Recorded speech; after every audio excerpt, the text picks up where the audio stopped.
coleslaw, mashed potatoes, and Kentucky Fried Chicken. Oh, enjoy! If you enjoy eating chicken, chances are you have stopped by a Kentucky Fried Chicken a couple of times in your life. With 22,600 outlets scattered across 135 countries around the world, it can be hard not to stumble upon one. Last year, KFC's system sales grew 6% worldwide, and the franchise has a brand value of a whopping $8.3 billion. Not bad for a company that originally started in a little gas station in North Corbin, Kentucky. The founder, Harland Sanders, built the franchise with his own two greasy hands, and by doing so, he changed the world of fried chicken forever. And that at an age when people usually start thinking about retirement. The man's story is anything but usual. And it goes to show that sometimes going against the grain is exactly what you're supposed to do. Curious to find out how Harland took his small rural gas station operation and turned it into one of the most successful fast food franchises in the world? Then make sure to keep watching this video.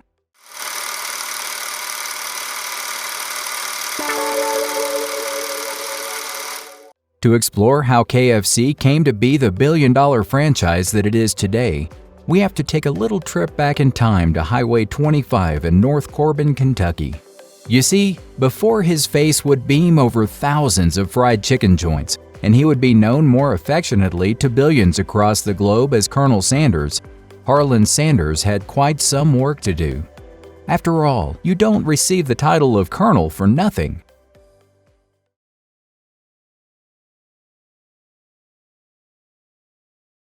If the only way to success is through failure, Harland Sanders certainly earned his success.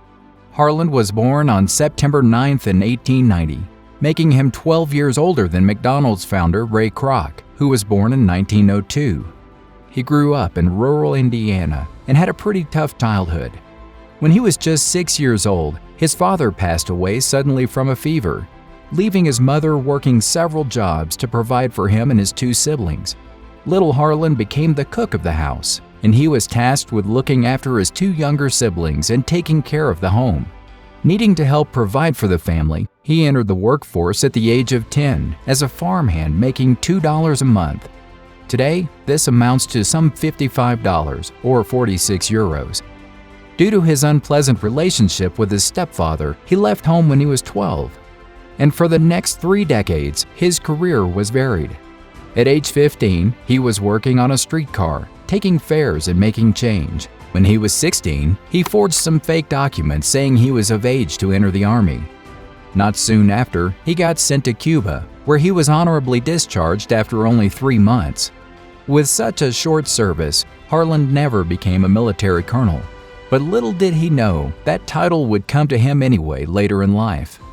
After his army stint in Cuba, Harland made his way to Alabama, and over the next 20 years plus, he worked a variety of jobs such as being a railroad worker, an insurance salesman, a country lawyer, a steamboat ferry operator, a tire salesman, and secretary to the Chamber of Commerce in Columbus, Indiana.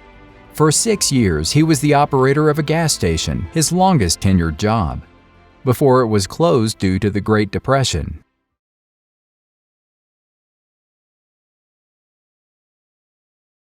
In 1930, Harland was 40 years old, broke, and after having already failed several times in the workforce, he finally made his way to Corbin, Kentucky. There, Shell Oil Company agreed to allow him and his family to live at a recently built gas station. Harland would own the gas station, and in exchange for the accommodation, a large percentage of sales was to be given back to Shell. Every Sunday night, he would cook his family a delicious meal: country ham, steak, and fried chicken. With hungry motorists passing through his station day and night asking him for dining recommendations, Harland soon realized he should be the one providing them the food. He knew he could potentially earn some extra money if he would start serving the hungry travelers his family dinners. And that's how things got started. He advertised it as a Sunday dinner 7 days a week. And as you might expect, especially as fried chicken was a tremendous success. Of course, Harland didn't have a restaurant, so at first, diners ate at his dining room table with his family. He called it home meal replacement. and he was selling complete meals to busy, traveling families. Soon enough, the word had spread and people from across the state came to visit solely for the delicious hearty dishes of steak, country ham, eggs, biscuits, and fried chicken. Eager to feed more customers than his kitchen table could handle, Harland eventually bought out the motel across the street. He turned it into a 142-seat restaurant and moved his restaurant there. With more space and a growing demand, he also started toying with his fried chicken recipe. Soon enough, he had come across the now world-famous 11 herbs and spices and threw them into his fried chicken recipe. By now, people from all over the country found themselves lining up at the gas station to get a taste of the fried chicken Harland was cooking up. And life was looking quite rosy, but things were far from over.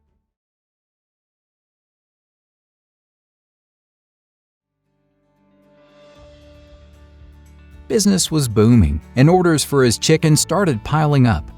But all of the extra demand left Harland pining for a better way to make his chicken. While pan frying delivered tasty chicken, it took half an hour to make. And the other methods, such as baking and French frying, got him bad results. He knew he needed to find a way to cook faster to be able to meet the growing demand. But it was just as, or even more, important that the result would also be delicious. Luckily for him, one day he stumbled upon a tool that would allow him to do just that. At a local hardware store, he found a new interesting device, a pressure cooker. Retaining all the moisture and only needing a few minutes, the pressure cooker allowed him to further expand his business. And the device would change fried chicken forever. It didn't take long before his cafe became the go-to destination for people in search of a perfect piece of fried chicken. In 1935, the governor of Kentucky, Ruby Laffin, even bestowed Harland the title of Colonel in recognition of his contributions to the state's cuisine. And from that point forward, he would be commonly called Colonel Sanders. But unfortunately, there were still some dark clouds ahead. And even after receiving the distinction, the Colonel still had trouble keeping his business afloat.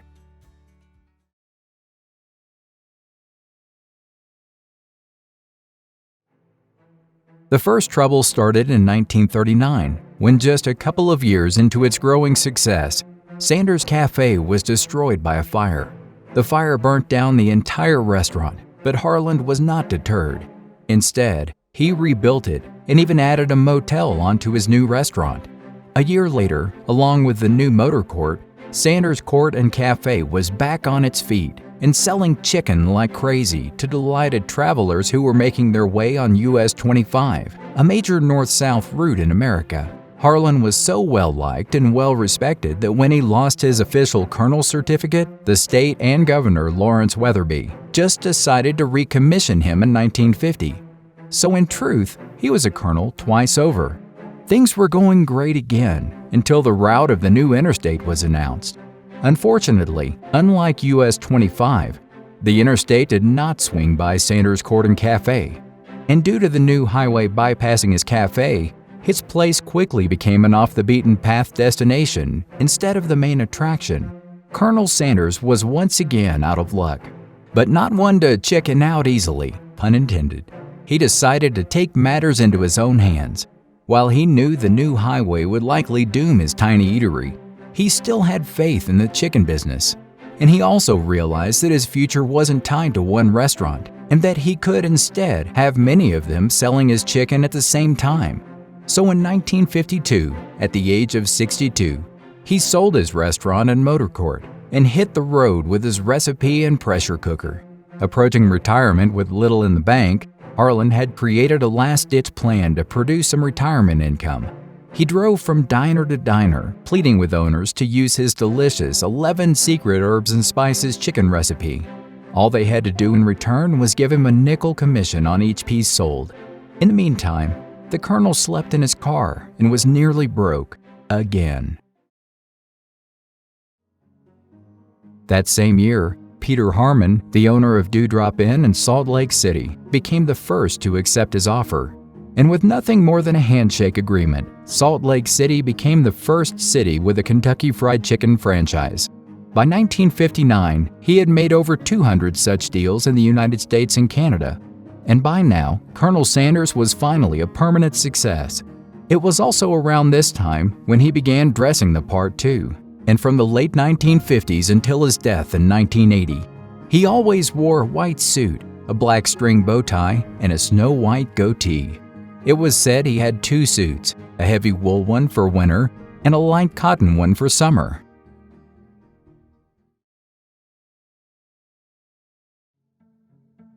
In 1964, Harland sold his Kentucky Fried Chicken Company for $2 million. Today, that would be around $15 million. However, despite selling, he stayed on as a spokesman and the face of Kentucky Fried Chicken until his death in 1980. For the rest of his life, he traveled across the country and the world talking about chicken. But although he kept working as a spokesperson, he was not pleased at all with the taste of his famous chicken and gravy. He would visit KFCs across the country, criticizing the low quality of the food, saying the gravy was horrible and that the extra crispy recipe was nothing more than a damn fried dough ball stuck on a chicken. And he wasn't going to be silent about his critical opinions either. In some interviews, he was so upset by the quality of the food that he would tell reporters that the gravy ain't fit for my dogs. And in fact, he was so open about his disdain for the alterations made to his signature recipes that KFC even sued him for libel in 1978.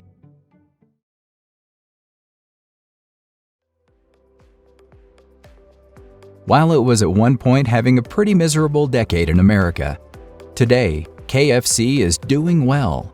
As the franchise grew rapidly overseas, particularly in China, it started losing more and more customers back home.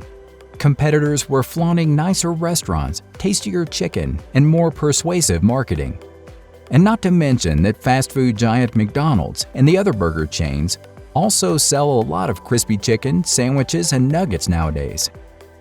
But in 2015, the fried chicken franchise began a mission to reclaim its fried chicken empire with a U.S. turnaround plan. The plan included store renovations, staff training, and a summer advertising campaign featuring Darrell Hammond as Colonel Sanders. White suit, black tie, and all. Today, the company keeps the stunts and campaigns coming to regain relevance and stay top of mind with its customers. And it is safe to say that learning to take marketing risks has paid off well for the franchise. For anyone who is tired of hearing impressive tales of visionary young CEOs, this was the story of an old man's journey to discover his greatest talent. Colonel Sanders started his big business at the age of 66, but he had a talent and a unique recipe. And after many less profitable ventures, it wasn't until he was nearing retirement age that he tried a novel business model that would soon transform American commerce: franchising.